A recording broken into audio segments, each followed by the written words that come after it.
Alright guys, Original Gamer here, bringing you yet another deck profile. I've been wanting to bring you guys this deck profile for over a month now, since the cards came out, but I realized I was missing some cards, so I had to pick up some. So it took me longer than what I was expecting to get it finished. So, but here we are. I'm doing the Heraldic Beast deck. Anyone that used to watch me before knows that I really love this deck, and I'm so excited for it to finally be out. And of course, I got up top here the two cards that actually makes this deck even slightly competitive. Just gonna go ahead with the deck profile now. Alright, of course you're gonna run your 3 Amphisbaena. This card here is helps with the consistency issues. It lets you get cards that you would be normally dead in your hand, you know, like your Aberconways and stuff to the graveyard, Unicorns and such like that. Also, it becomes a 2500 beater when you discard a card from your hand using its effect while he's on the field, and that can get over a Colossus, or the Ginlock rather, which is very fantastic. He also enables so many OTKs because he just lets you spam the board so hard, and it just does it basically fixes in everything that the monsters had problems with, just with one card, which is amazing. And then you got your Heraldic Beast Leos. This is your searcher of the deck. It goes to the graveyard in any way, even as an XYZ material. You get his effect to add a Heraldic Beast from your deck to your hand. He's a 2000 beater. You can set him and flip him up to keep him on the field so he doesn't get destroyed by his own effect, or even special summoning gets around that too. Other than that, you know, he's really great. He's actually a pretty good first turn play, even regardless if he gets destroyed or not. And he's, you know, it's like I said, he's a 2000 beater, which helps push through TKs a lot too. Aberconway, run 3 of these. This basically makes your graveyard also your part of your hand. You got at least 2 in your graveyard. You can banish one, add a Heraldic Beast from your graveyard to your hand, and he's an 1800 beater, and he's a wind monster, which enables the use of Lightning Chidori, as well as Amphisbaena, by the way. Great card. This is your main dump target with Heraldry number 18. So you want to get those set up quickly so you can actually use the graveyard too. Your Unicorn, I'm running 2 this. I used to run 3, but due to room issues, cut it down to 2 because it's not actually very good to draw, in my opinion. You want to dump this from your deck to the graveyard rather than see it, or use it for Amphisbaena fodder and discard it from your hand to special summon him. But he's very fantastic because if you make number 18 and you get him in the graveyard, you can just keep bringing back your number 18s to set up your graveyard further for, you know, future plays. Because number 18, you live and die by that card basically. And it also, you know, the free 2200 beat sticks, pretty good too. I'm running 3 Heroic Challenger Assault Halberds. This is taking over the old engines that I used to run, such as Photon Thrasher or Kage de Kage. I'm kind of using this guy over top of those 2 cards. I really feel like this card made Photon Thrasher completely obsolete. Outside of the fact that, you know, Thrasher's got 300 more attack, that's the only thing that Thrasher's got on this card. This card's absolutely amazing. It searches itself, so you can just keep going into him, and it's a Cyber Dragon-esque effect. It's the only thing that stinks, because where the Photon Thrasher could just special summon himself from the hand anytime, as long as you had an empty field. This guy requires their opponent to have a monster too, which is not always that great. It keeps you from doing like first turn stuff, but outside of that, he's still fantastic. Going on, I was thinking about adding 1000 Blades in there too, just because it gives you a 4th search target, but I'm having space issues. I'm not sure if I want to do that or not. The fact that he can come back from the graveyard is pretty fantastic though. I mean, if you take damage. Advanced Heraldry Art. This is another card right here that makes this deck so powerful. You get your Heraldic Beast in the graveyard using number 18 or Amphisbaena, and you can just pop out 1 card XYZs. It's fantastic. This card right here is so clutch when you draw into it. Makes the top decking in this deck extraordinarily powerful. I'm only running 1 Heraldry Reborn because this card is really cloggy, especially opening game. especially with you're already running 3 advanced heraldry arts. This only brings back 1 card, whereas that one brings back 2 and makes an XYZ. So this isn't nearly as strong, and so I wanted to max out on the most powerful reborn card there is, for the deck anyway. And instead of running in another Heraldry Reborns, I run in a Soul Charge, which is, in my opinion, regardless if you can't attack because you use this card or you have to pay life points, it's still more powerful because you can bring back more than 1 monster, and you can still spin stuff away or blow stuff up with Chidori or, you know, Castel or Exciting Knight, so it's still really, really good. On top of that, I am running 2 instant fusions. This is also taking over for, you know, these guys here. These guys are too slow in my opinion, and easily, like, this card, if you don't draw another monster, this card really sucks. At least when you draw this, you know, you can use it whenever you want. You know, at the same time, you still need another monster to make real use of it anyway, but I just find it way better than Kakage to Kage, and same as Photon Thrasher. I just really don't like those cards anymore. So, you know, I'm finding other ways to replace it. Also, the Kamasa you bring out from your extra deck has more synergy because it is a wind type.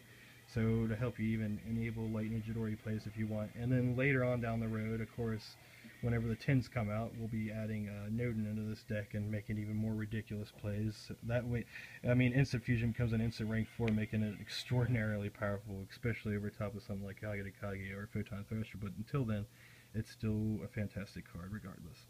1 Foolish Burial to enable your plays, get stuff go on, maybe dump Leo to the graveyard to search cards. And now going on for Jinlock Breakers, you got your Book of Moon, 1 Raigeki, and you got your double Dark Hole there. Pretty standard for most decks anymore because of that stupid lock. Double MST because not a lot of stuff's running large back row. You can side your 3rd one.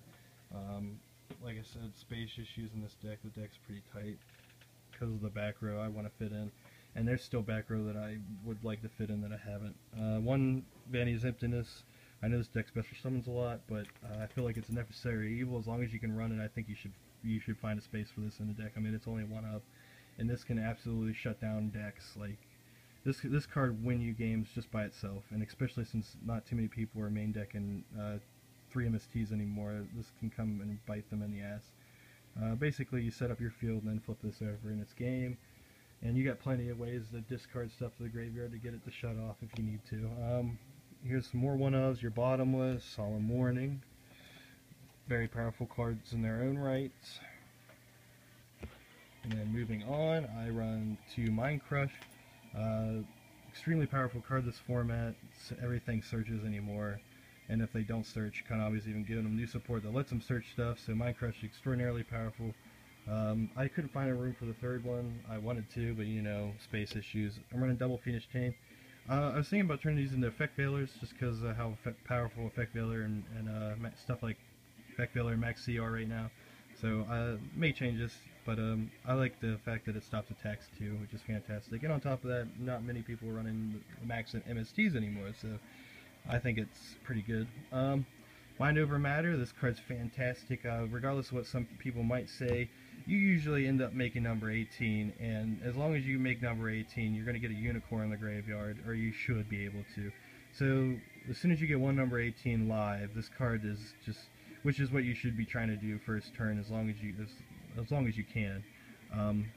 So this card's always live, especially with Unicorn in the graveyard. You can just keep bringing back number 18s and keep the card live. So this is your Solemn Judgment you get to carry around in your deck.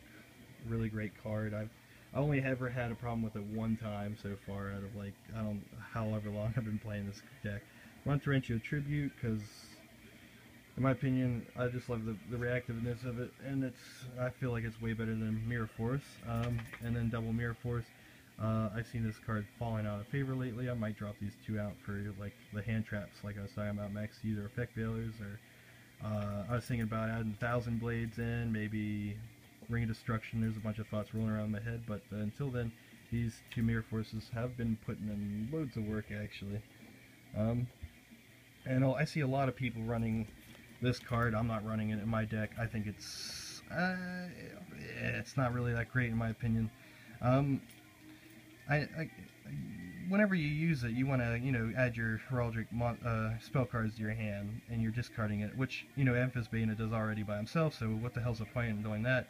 On top of that, whenever you discard it, you can't use it right away. The spell card you get right away, which, because you can only summon Psychic XYZ monsters, so outside of making maybe number 18 or Genome or whatever, or Heraldic King Genome Heritage, number 8, this card's kind of pointless. I just don't really like it that much. I feel like there's better cards to use over top of this field spell in general, so I'm not running it. Going on with the extra deck, I run 2 number 18s. Would love to drop this down to 1 for some more extra deck space, but I always fear that the fact there might be that one time when one of these gets bottomless or something like that, or banished, and you're going to want the second one. So I recommend running 2. It's really hard to get away with just running 1. Number 8, because you can make it in this deck, and it is actually pretty damn powerful. It's just like a copycat, basically. It definitely has its uses. And then you got your 2 Lightning Chidoris.